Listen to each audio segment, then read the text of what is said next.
से आप खैरियत से हैं। मेरी ये वीडियो भी यूई वीज़ा से जो रिजेक्ट हुए हैं उनसे रेलिवेंट है।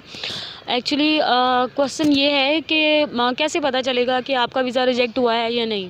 तो मेरा क्वेश्चन ये है कि पहले आपको ये पता है कि आपका वीज़ा अप्लाई भी हुआ है या नहीं, क्योंकि हुआ ये है कि जिस तरह से वीज़ाज़ रिजेक्ट हुए हैं, एजेंट्स ने एक लाएअमल इख्तियार कर लिया है। वो उन्होंने जिनके वीज़ा अप्लाई नहीं हुए उन लोगों से भी ये कह रहे हैं कि भाई आपका वीज़ा भी रिजेक्ट हो गया है। तो इसका सिंपल प्रोसेस ये है कि आपने वीज़ा अप्लाई किया एजेंट के थ्रू, एजेंट ने वीज़ा यूएई अप्लाई कर दिया, यूएई ने आगे वीज़ा इमिग्रेशन डिपार्टमेंट को भेज दिया।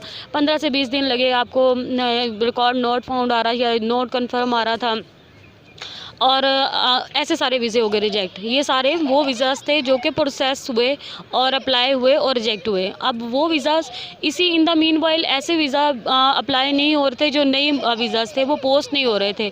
अब वो जो वीज़ाज़ पोस्ट ही नहीं हुए, वो ज़ाहिर है रिजेक्ट भी नहीं हुए, तो उन वीज़ाज़ को भी कह दिया गया है कि वो भी रिजेक्ट हो गए हैं। तो इसका बेहतरीन हल ये है कि अगर तो आपका एजेंट आपको बेवकूफ़ बनाने की कोशिश कर रहा है और आपको फेक डॉक्यूमेंट दे रहा है और ये कह रहा है कि आपका वीज़ा रिजेक्ट हो गया है, तो आप उसे कहें कि वो आपको एप्लीकेशन नंबर दे, आप उस एप्लीकेशन के थ्रू चेक करें आया कि आपका वीज़ा अप्लाई भी हुआ था या नहीं, या जो आपका एजेंट है वो घर बैठे ही आपका वीज़ा भी अप्लाई कर रहा है और रिजेक्ट भी कर रहा है।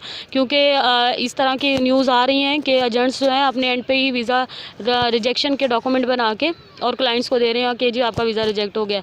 तो इस मामले में आपको मेरी किसी भी किस्म की हेल्प की ज़रूरत है तो आप मुझे कमेंट बॉक्स में मैसेज कर दें। मेरा ईमेल एड्रेस भी लिखा हुआ है अबाउट में, वहाँ पे मुझे ईमेल कर दें, मैं इंशाल्लाह आपको रिप्लाई करूँगी। और चैनल को सब्सक्राइब कर लें और बेल का आइकॉन दबा दें। Take care of yourself. अल्लाह हाफ़िज़।